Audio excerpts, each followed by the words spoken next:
I am Brian, aka Sparky the dog. I'm here today to talk to you guys about fire safety.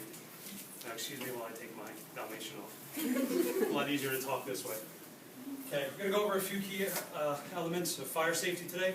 First one being, what I just demonstrated briefly, is a fire extinguisher. This right here demonstrates some of the parts of the components of a fire extinguisher.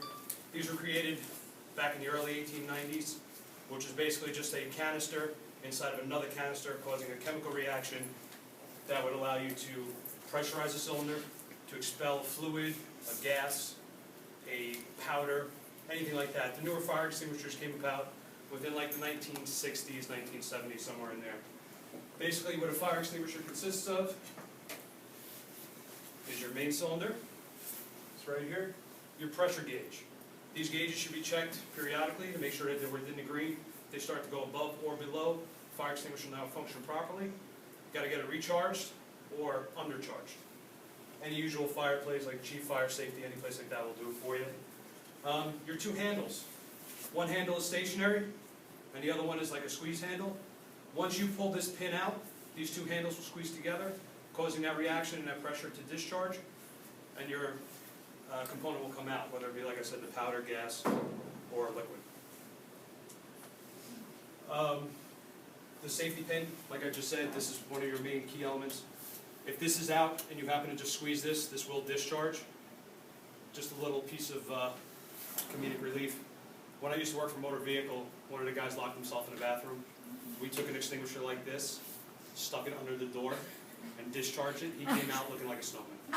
So that's what that does, okay? Basically, to operate an extinguisher, very simple, it's called pass, is you pull, aim, squeeze, and sweep. What you want to do is basically keep it about 6 feet from a flame. Once you pull the pin, you're going to aim it towards the base of the fire, closest towards you.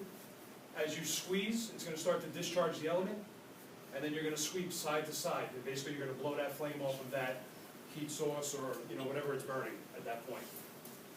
A fire consists of three main elements. You have oxygen, heat, and fuel. Once you eliminate one of those elements, which in this case, some extinguishers deplete the oxygen, some get rid of that fuel content. Okay? There's different types of extinguishers. You have class A, B, C, D, and K. A, B, C are the three most common. If you go into Home Depot, Lowe's, this is your most common. This is called a dry chem. This will expel that powdery substance that I was just explaining about. Type A is basically water. If you have a wood fire, plastic fire, something very simple like that, you can put it out with a water extinguisher. Those are usually a silver can. If you see them, a lot of high schools used to have those in the cabinets on the side. One of the biggest ones is Class D. Class D is flammable metals like magnesium. You cannot put water on magnesium fire. It'll just make it worse. Okay? Some of the sports cars, Corvettes, Mazdas, all these newer cars, magnesium is very light. They use it for performance. You can't use that type of extinguisher on that. Basically what that is some sort of foam extinguisher. What that is, that, like I said before, it just smothers it. This way that oxygen source is eliminated. And K-Fire is sort of like a halon system. If you ever go into a diner or a commercial kitchen, you see these little things coming out that look like they're wrapped in tin foil. That's a halon system. That's basically the same thing. It's like a foam, liquid foam, depending on which one that they actually use. There's two different types. That'll smother the fire also. That's anything with heavy like vegetable oils, animal fats, stuff like that. All right. And basically this just reiterates on that the three types of fire. Okay. The next element is your smoke detector. Smoke detector, it's been proven that if you have an active smoke detector, which you have at least one in your home, that you have a 50% increased survival rate. The most important element of a smoke detector is this little guy right here. These should be checked every month. Your smokes, together should be checked every month. And then these should be replaced every year. I replace them every 6 months. For the $3 or $4 it costs for a 9-volt battery, your life's worth it. Okay, this just reiterates that you should check them at least, every month or so. Basically, fire plus a smoke detector sends the Grim Reaper packing, okay? And he's gone. Like I said, it increases your survival rate, you have a better chance. Just a personal note, last November, I lost two friends of mine. It was the mother and the 14-year-old son in a house fire. Their oldest son is a fireman in North Hudson. They didn't have any working fire extinguishers in the house because the battery started beeping. You ever hear that beep in your house? You disconnect it, and they never got around to it. Oh, the middle son was smoking one night with his girlfriend, threw him out in the thing, fire just expanded, that was it, they were done. Your fire extinguishers and your smoke detectors should be checked, like I said, periodically, placed in certain rooms in your house. I have overkill. I have one in every bedroom. I have one in my hallway right outside the bedroom. Don't ever put it in the kitchen because some people who like to burn their eggs, you know, who can't do more than boil water, will set off the smoke detector, AKA my mother. The neighbors used to come running over all the time, oh, what's going on, what's going on? Don't worry, mom's cooking. Also carbon monoxide detectors, same thing. Okay, carbon monoxide results in unburned fuel. If your pilot lights go out, if you have that gas coming through your house, they should be on each level as well, low to the floor, stuff like that. Okay, this just reiterates also, change your clock, change your battery. Like I said, every 6 months, you change it. They used to say every year, but I do it every 6 months. Better safe than sorry. Basically, the way a smoke detector works is you insert your battery, put it in. Once you put in a new battery, there's a button here, you test it. It's going to beep. Should be. There you go. Once it does that, you know it's working properly, and you're good to go. Mount it back up where it's supposed to go. Some people like to mount them on a sidewall, some people mount them on a ceiling. Does the same thing. Smoke rises. That's basically that. Then we're going to go into the thing that everybody learned in school, which is stop, drop, and roll.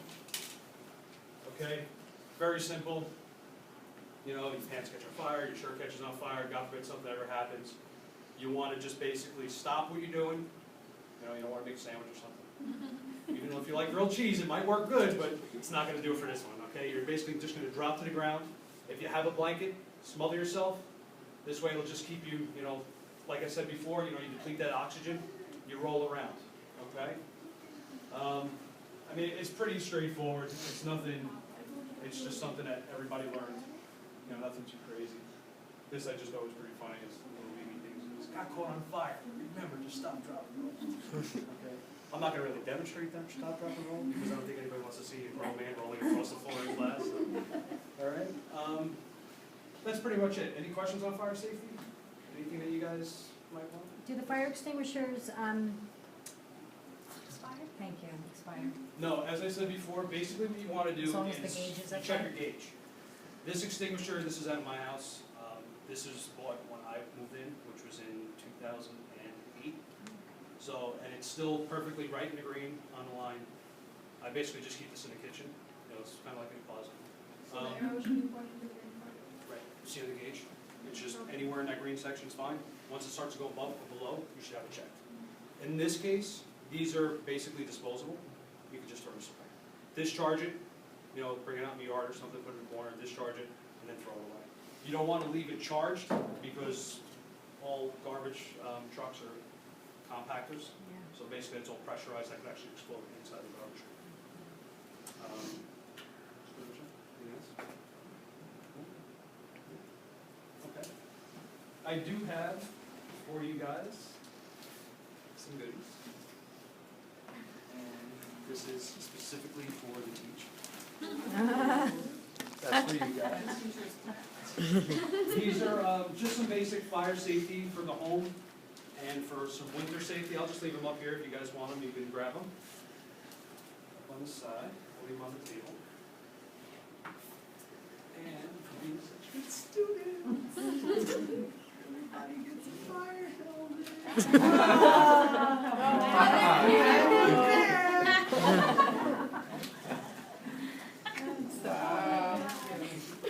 We definitely got all the points. What's that? Who do you think is going to follow you in presentations?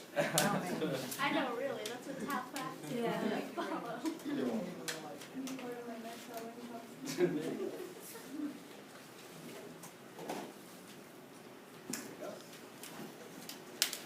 Don't worry, guys, you get red ones, okay?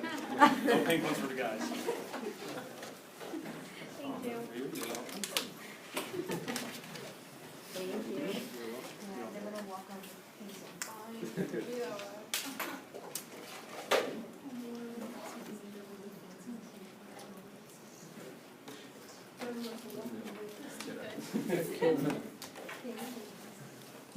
That's cute.